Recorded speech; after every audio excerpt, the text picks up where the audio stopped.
일본에서 8월은 살인적인 달로 여겨집니다. 기상청이 발표하는 온도는 35도에서 40도, 체감 온도는 그 이상이며 습도는 100%대까지 치솟기 때문이죠. 하지만 2024년 8월은 더위보다 다른 게 화제였어요. 바로 100년 주기로 찾아온다는 난카이 트로프 대지진입니다. 난카이 해곡은 사가미 해곡, 일본 해구와 함께 일본의 3대 지진 도화선이라 불리는데 현재 주기인 100년을 훌쩍 넘겼기 때문에 언제 지진이 일어날지 모른다는 불안감이 크던 와중에 2024년 8월 8일 일본 기상청이 임시정보를 발표한 겁니다. 물론 3일 후에 철회하긴 했지만 연말엔 우리는 알고 있지요. 원전이 터져나가는 와중에 총리에게조차 별 문제 없다고 보고한 나라란 걸. 문제가 생기면 일단 덮고 보는 성향이 강한 나라인지라 그걸 국민들이 다 알고 있는지라 불안은 쉬이 꺼지지 않는 겁니다. 우린 지진을 겪어보지 않아 잘 모르지만 일본에서 지진에 대한 공포는 상상 이상입니다. 지진으로 인해 많은 사람들이 죽은 걸 본 경험, 자신과 가까운 사람들을 잃은 경험이 있으며 이로 인해 생활 기반이 파괴되는 바람에 주택, 건물, 도로, 다리 등의 인프라가 다 파괴되는 바람에 재산 손실, 나아가 삶 자체가 무너진 사람들이 하나, 둘이 아니죠. 이렇게 되면 사회적인 불안이 커지면서 사회의 안정성이 흔들립니다. 그리고 이로 인해 정치와 경제가 불안해지죠. 지진 피해를 복구하기 위해서 막대한 예산이 투입되어야 하므로 정부의 재정적 부담이 증가하기도 합니다. 이때 단기적으로 GDP가 떨어지는데 물론 학자들은 이런 재정 지출은 장기적으로 GDP 상승을 불러온다고 하지만 일본은 부채 비율이 220%라고 하죠. 가뜩이나 부채 투성이인 나라가 이런 재정 지출을 하는 건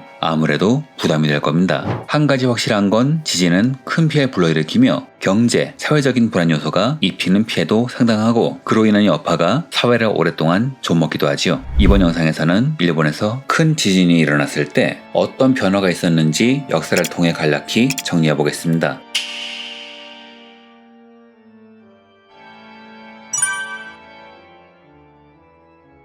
일본 역사상 가장 큰 대지진을 말해보라면 안세이 대지진을 꼽는다고 합니다. 1854년부터 1855년도에 도카이에서 발생한 규모 8.4의 지진인데요. 이 지진이 유명한 이유는 이게 한 번만 발생한 게 아니라 난카이, 에도 등에 걸쳐 연이어 발생하면서 연쇄적으로 많은 피해를 입혔기 때문이죠. 1854년 12월 24일 난카이 지진 때는 도카이 지역에서 10,000채 이상의 건물이 파괴되고 2,000명 이상의 사상자가 발생했으며 1855년 11월 11일 에도 지진 때는 6,641명이 사망하고 2,759명이 부상을 입었습니다. 도시에서 큰 화재가 발생하여 많은 목조 시설이 타버렸으며 많은 사람이 생활 기반을 잃고 굶어 죽기도 했죠. 더 큰 문제는 이런 재난이 일어나면 사람으로 인한 인재도 반드시 일어난다는 겁니다. 지진 발생 1년 전 일본은 흑선, 쿠로훈의 사건이 벌어지면서 개와 파와 양이파의 싸움이 계속 이어졌는데 이 와중에 지진까지 일어나면서 도쿠가와 막부가 있는 에도까지 지진에 피해를 입었고 막부에 대한 백성들의 불신은 점점 커져만 갔습니다. 그리고 개와 파는 이를 바탕으로 막부를 압박했죠. 이로 인한 압력에 골머리를 앓던 다이로 이 나오스케는 반대 세력인 요시다 쇼인, 유신지사 100여 명을 숙청했습니다. 이로 인해 나오스케는 이의 붉은 귀신이란 별명까지 얻었죠. 피를 뒤집어 쓴 귀신이라는 뜻입니다. 또한 이때 다이묘들도 대대적으로 숙청되었는데 이때 다이묘직을 박탈당하고 낭인이 된 사람들의 불만이 폭발했고 이들은 결국 이 나오스케를 암살하고 말죠. 1860년에 벌어진 사쿠라다 문밖의 변입니다. 이후 일본에선 피로 피를 씻는 아수라장이 펼쳐지며 정권을 잡은 개화파는 경제 문제를 해결하기 위해서 식민지를 얻기 위해 제국주의를 추진하고 그 여파가 조선을 만국으로 만들어버리죠. 또한 일본에선 정치적인 문제를 폭력과 암살로 해결하는 문화가 자리 잡기 시작합니다.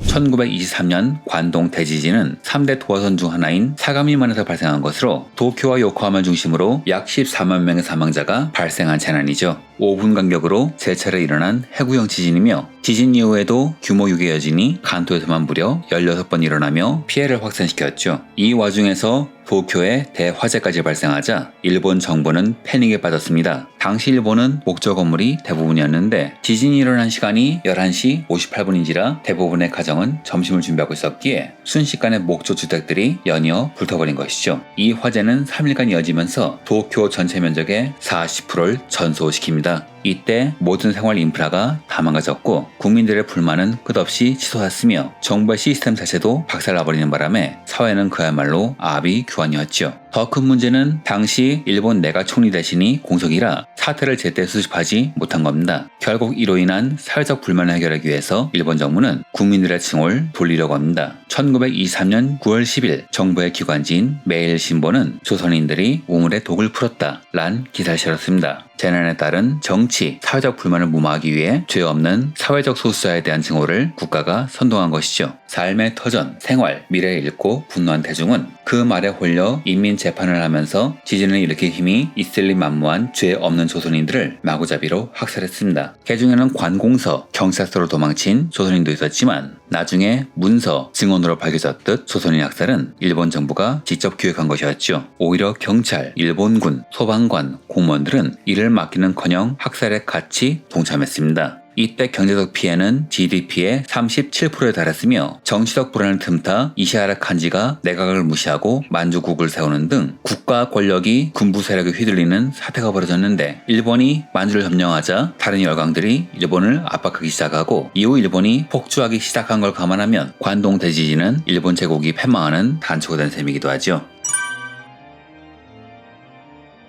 1995년 효고현 남부지진은 한신 아와지 대지진이라고 하는데요. 고베에서 발생한 지진으로 인한 사망자는 약 6,000명이며 경제 피해는 10조 원에 달합니다. 규모는 7.3, 진도는 7로 2차 세계대전 이후 발생한 지진 중에서 규모가 두 번째로 컸죠. 유난히 피해가 컸던 이유는 당시의 건물들이 내진 기준이 강화되기 전에 만들어진 구형 건물이었기 때문입니다. 당시 간사이 지방은 제일 한국인이 35만 명이나 살 정도로 한국인 수가 많은 지역이었는데 그 바람에 제일동포 100여 명이 사망하고 1000명이 다쳐서 한국에서도 크게 다룬 사건이기도 하죠. 더 큰 문제는 따로 있었는데요. 일본 신진당 의원인 나카무라 H가 이후에 벌어진 의총에서 고베 나가타구에 불이 난 이유는 제일 한국인들이 불을 질러서란 소문이 있다 란 발언을 한 겁니다. 이에 무라야마 총리, 노나카차 지상은 속기록 삭제까지 요구할 정도로 크게 반발했지만 이미 때는 늦어 해당 지역의 제일 한국인들은 패닉과 공포에 떨어야 했습니다. 실제로 한국인에 대한 살해 위협도 있었다고 하죠. 이때 이쿠노 지역의 제일 교포들은 또 다른 참사를 막기 위해서 개인 방송 장비를 들고 서고베 지역에서 FM 요보세요란 개인 방송을 시작합니다. 한국어와 일본어로 재난에 관한 정보를 전하면서 그들의 불안을 위로했고 죄 없는 사람들에게 분노가 향하는 것을 막기도 했죠. 이후 베트남어, 스페인어, 영어로 재난 정보를 방송하는 FM 유메니 개국, 나중엔 이 둘이 합쳐서 FM YY를 만들어 중국어 방송도 같이 시작했죠. 한나라의 국회의원이 가짜뉴스나 퍼뜨리는 와중에 언론도 입을 다무는 상황에 의식 있는 사람들이 힘을 모아 재난으로 인한 후폭풍을 막아낸 것 아닐까요? 지진의 피해는 이뿐만이 아니었습니다. 원래 고베는 동북아 지역 최대의 무역항이었지만 이때 기반시설이 다 무너지는 바람에 그 기능을 잃고 최대의 무역항의 지위를 한국의 부산항에 넘겨주게 되지요. 이때 보험금을 지급하기 위한 지출이 늘어나자 엔화가 급격히 치솟았는데 일본 정부는 엔고를 막기 위해 미국의 재무부 장관 로버트 루빈에게 엔저 전환을 위한 외환시장 개입을 요청하고 미국이 이에 응하면서 일본의 엔화는 서서히 안정을 되찾습니다. 문제는 자국 대출금리보다 낮은 저금리 엔화, 달러와 채권을 엔고만 믿고 잔뜩 투자했던 동남아 국가들이 엔화가 갑자기 폭락하는 바람에 경상수지 적자가 되었고 태국의 경우 조지 소로스 등의 환투기 세력이 달러 패거 고정 환율제로 묶여있던 과투화를 공격하는 바람에 태국은 결국 IMF행을 선택하게 되죠. 한국도 비슷한 상황이라 당시 종금사들은 미국과 일본의 저금리를 믿고 달러와 엔화를 단기 차입한 후 원화로 환전해 국내 기업에 대출하는 돈놀이를 하고 있었는데 이 종금사들이 고금리와 엔저로 무너지는 바람에 한보, 기아자동차 등의 기업이 무너지기 시작했죠. 여러분이 잘 아시는 1997년의 사건, 한국의 여러 고질적인 사회 문제를 낳은 외환위기의 시작입니다.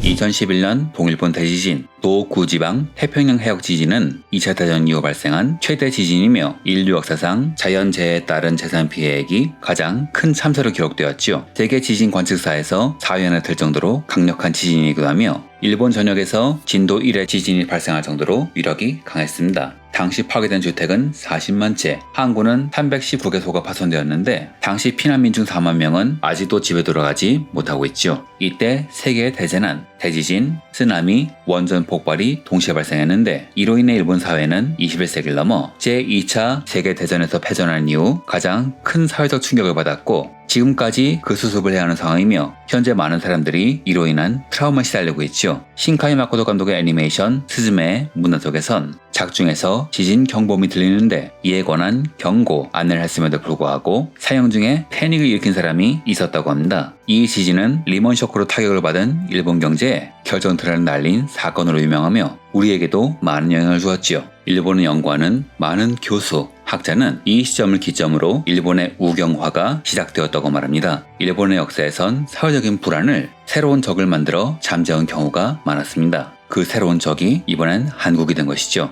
2008년 리먼 쇼크, 2011년 동일본 대지진을 기점으로 한국은 크게 성장하면서 일본과 경제적인 수치로 맞붙을 정도로 성장하는데 자국의 잃어버린 10년에 대한 절망을 정부에 쏟아내지 못하던 일본인들의 분노가 지진으로 인해 터져나왔다고 보는 거죠. 사회적인 불안, 정부와 사회에 대한 불만이 생겼으며 별것도 아닌 걸로 꼬투리 잡는 문화가 생겼는데 이 와중에 일본의 우익 세력이 한국 드라마를 방영하는 후지TV가 친한국적이라는 이유로 시위를 한 것이 혐한 기조를 키우게 된 계기라고 합니다. 참고로 당시 한국 드라마는 다른 방송사에서도 방영했습니다. 이때부터 독도가 일본 영토라는 내용이 교과서에 기재되기 시작했으며 거리에선 혐한 시위가 줄을 이었고 현충원을 참배할 정도로 친한적인 행보를 보였던 고 아베 신조 전 총리는 이후 본격적인 우익 행보를 보이기도 하죠. 이후 혐한 시위는 정부의 비호화에 점점 심해졌고 이를 막기 위해서 헤이트 스피치 금지법이 만들어지긴 했지만 정작 처벌 조항이 없어 이 시위인 그 규모를 더욱 불려나갔습니다. 지진 당시 한국은 29억엔 세계 5위 규모에 달하는 성금을 기부했지만 일본 언론은 이를 누락했고 이에 일본의 네티즌들은 한국을 대놓고 조롱하기 시작했습니다.